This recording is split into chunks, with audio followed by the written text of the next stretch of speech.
Well, good morning, everybody, and thank you so much for being here. We certainly appreciate it. You know, Sioux Falls over the years, we certainly have built a reputation as just a great place to work. And we just had some recent accolades by Forbes magazine where they named Sioux Falls the #1 small city in terms of business and careers. Certainly over the years, the city of Sioux Falls has been recognized as just a great place to play. And there was an announcement just last week where our event center is the 44th busiest event center in the United States and the 84th busiest event center in the world. So certainly, you know, people are choosing Sioux Falls as a great place to spend their money when they want to have some fun.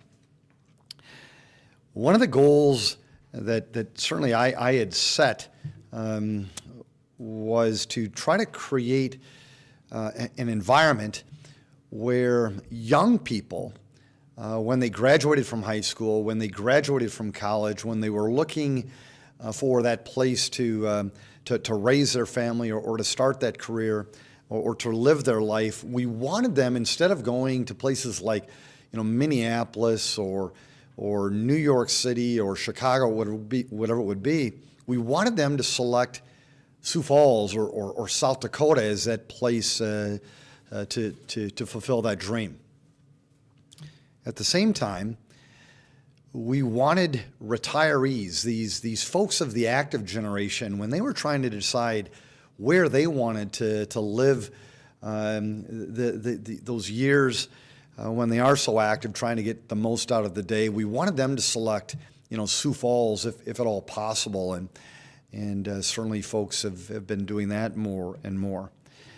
And then yes, if we could do it, if we could try to somehow find a way to get those people that decided to leave our state or to leave our city, and if we could find a way to get them to move back, wouldn't that be an accomplishment of sort? Well, I think that certainly over the last 8 years, and as Mike will attest, we've been doing that more and more. We've been making that happen, getting young people, retirees, and folks that have left our great city and state. We are getting them to recognize the fact that Sioux Falls is not only the place to play, not only the place to work, but oh my goodness, Sioux Falls is definitely the place to live. And the numbers prove that out. Let me give you some perspective. I'm going to take you back year by year, just kind of give you a flavor for how rapidly Sioux Falls has grown over the years. 2010, coming out of the blocks, we increased our population by 2,300 people. At that time, that was a fairly big number. That was adding the city of Flandreau onto Sioux Falls in just 1 year. So then a year later, when you look at the 2 years growth that we had added a city the equivalent of Harrisburg. That's a big deal because Harrisburg was one of the fastest growing cities in America at the time. Certainly Lincoln County was at a minimum. So here we are 2 years out of, we've already added a city the likes of Harrisburg. Then a year later, 5,700 people have moved into our town in less than 3 years, and that's adding the city of Belle Fourche. Then a year later, is this really possible? 4 years into it, we had added over 8,000 people in the city of Sioux Falls in just 8 years, in just 4 years. That is adding the city of Brandon on top of Sioux Falls in just a 4-year period of time. How in the world were we going to keep ahead of this growth? Brandon is a big, big city in South Dakota. It is. It is our neighbor. It is our sister. It is our brother. And it's a big town. And we added that in only 4 years in Sioux Falls. That growth continued. By 2014, we were at 165,800 people. We added almost 12,000 people in that period of time. That's adding one of the ESD schools, Huron, the Huron Tigers. We added the city of Huron on top of the city of Sioux Falls in just a very, very brief period of time. Then, a year later, we added the city of Mitchell. Talking about a city that's been growing in South Dakota, the city of Mitchell is doing that from a retail perspective, from a commercial perspective, and we added the city of Mitchell. And then, 6 years out of the blocks, my hometown wasn't enough when it came to the growth of our great city. We added not only the city of Yankton, but you also throw on the top of that the city of T. Two really large cities in our great state. We had added over 18,000 people in just 6 years as a city. And then throw on another year, again for some perspective, the city of Brookings.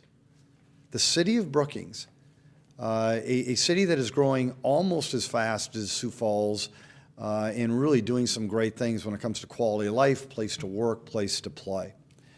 Now I'm here to announce, I'm not going to give you the number, I'm going to save that for Jeffrey, but I am going to tell you something that I just find fascinating.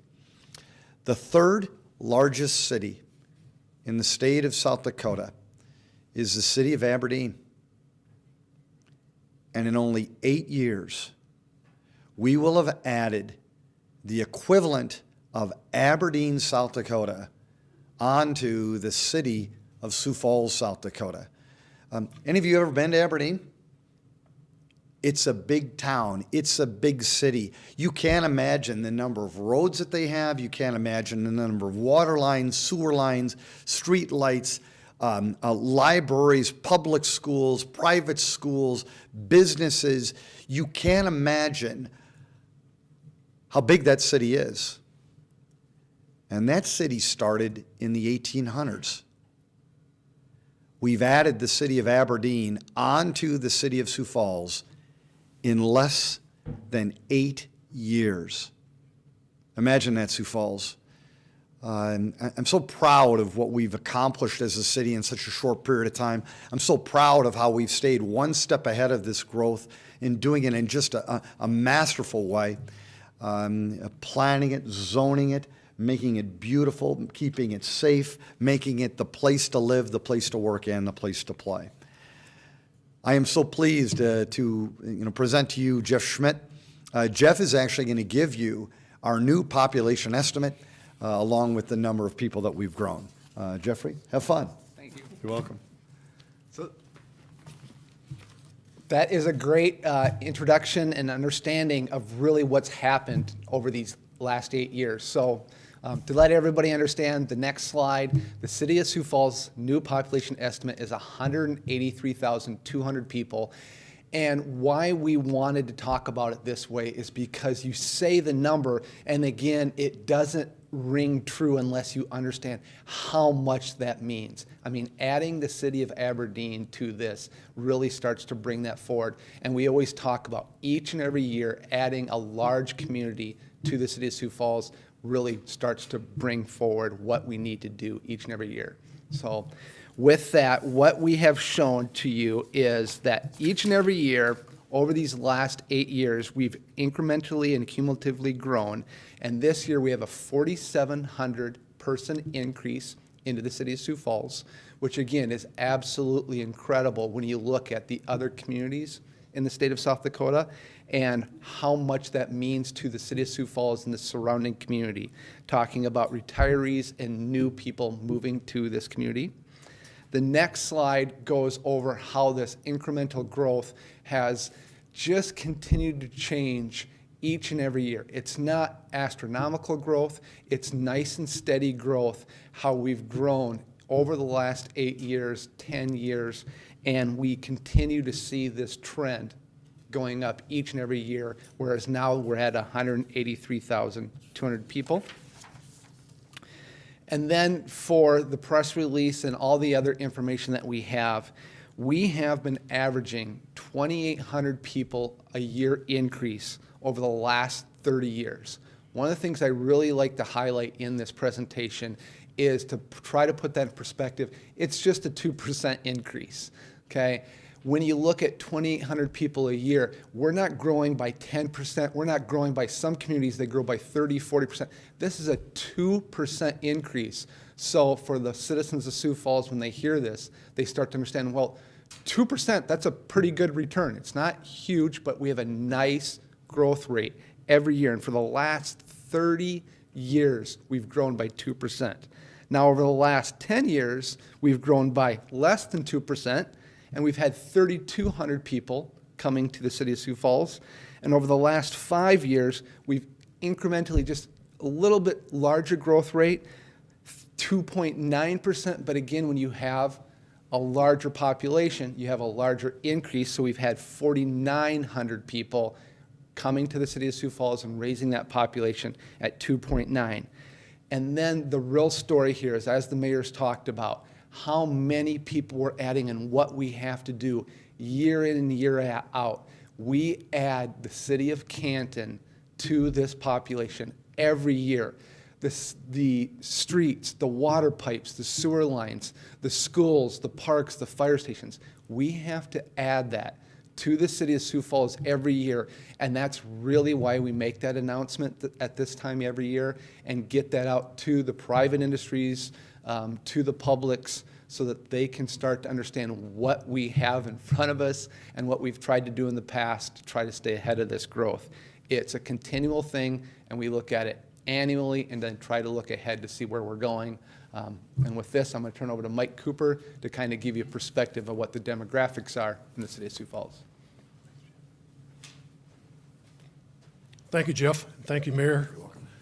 So as we roll out these amazing population numbers and give you a little bit of history and what it means to our community, we've also tried to put together some frequently asked questions about demographics pertaining to the city of Sioux Falls. And I'm going to go through some of the highlights of that, and this is also information that's going to be available to the public. It comes from a variety of sources, and as I said, it's information that we typically get asked about, different aspects of the city demographics. So first of all, our city limits is now just over 78 square miles. And as we have told you now, we're at 183,200 people. In terms of our race distribution, our non-white percentage of our total population went up about 2% from a year ago.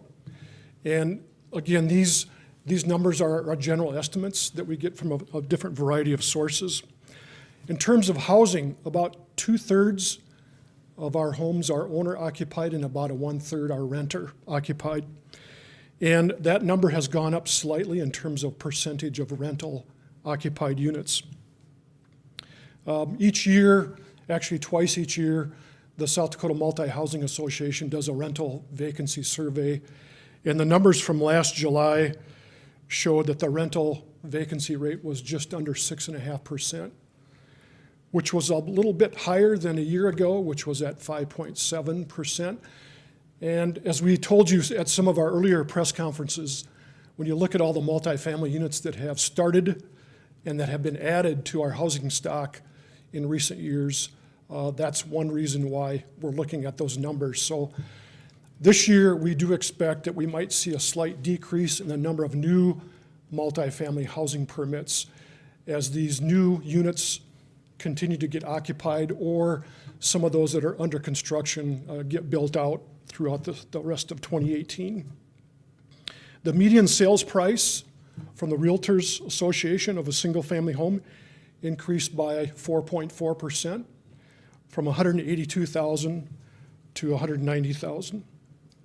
So the demographics in terms of the housing stock are all as well very positive. One that maybe is not a big a deal, but this year the girls are now a bigger percentage of the population than the boys, just slightly, but that demographic showed that the female percentage just went over the 50% line. The median age went up by 1 year from last time, so that's changed pretty steady at 34 years of age.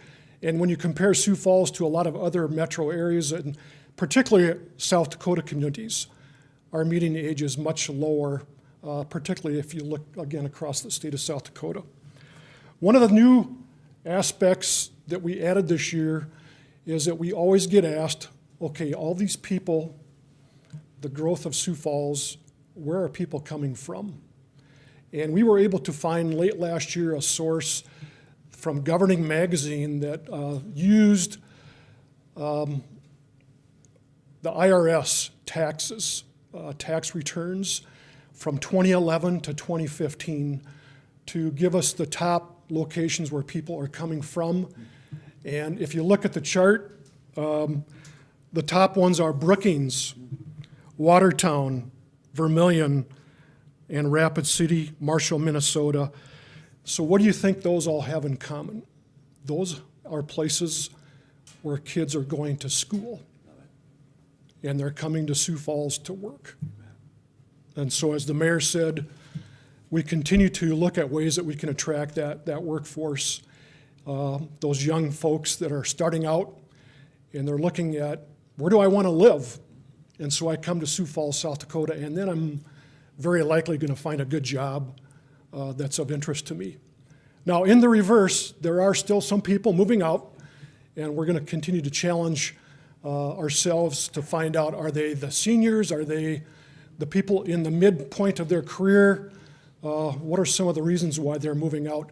And the number one out migration is Minneapolis, so there must be a lot of Vikings fans that want to get closer to their home turf.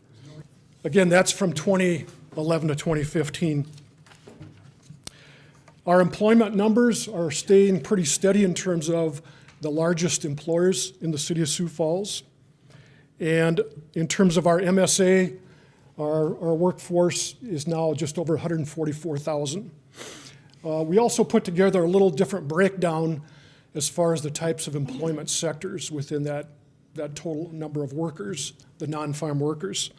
So if you look at the circle of opportunity there, the trades, the retail wholesale trades are the top in terms of the number of jobs, the number of workers in our MSA. And then we've got the education and healthcare services, and then financial. So the top two alone represent about 65,000 workers of that total 144,000. And as you go around that circle, it breaks it out by the different types of income sectors. And as we've said many, many times, one of the strengths of our economy is that we don't depend on just one type of employment sector. We have a pretty good diversity, which helps us not only in terms of moving forward with economic development, but also just ways of making it easier for us to attract those young people to come into Sioux Falls and to stay here. In terms of income, the median household income from the year ago went from $53,800 to $56,800, which was an increase of about 5.6%. So we're moving in the right direction in terms of overall income, and these are averages, but again, it reflects the strong economy that we have within the city of Sioux Falls. And also, last year, the percentage of our population that was in that poverty income was 13%, and now it's dropped to 11.7%. So again, I think that reflects the strength of our economy and some of the positive things that we're trying to do. The City of Sioux Falls, the Development Foundation, the Chamber, other organizations, other nonprofits throughout the community that are really working hard every year to continue to improve the quality of life for the City of Sioux Falls. So this information is going to be available, and we're working on a more detailed version that will provide the actual links to each of the data sources so that you can maybe do some more of your own more detailed research going forward. Oh my gosh, thanks, The Jim. new sign that they're gonna be putting up for us, so. Thanks, There's your Heath, thanks, Mark. Thank you, Heath. Soundbite. Love it.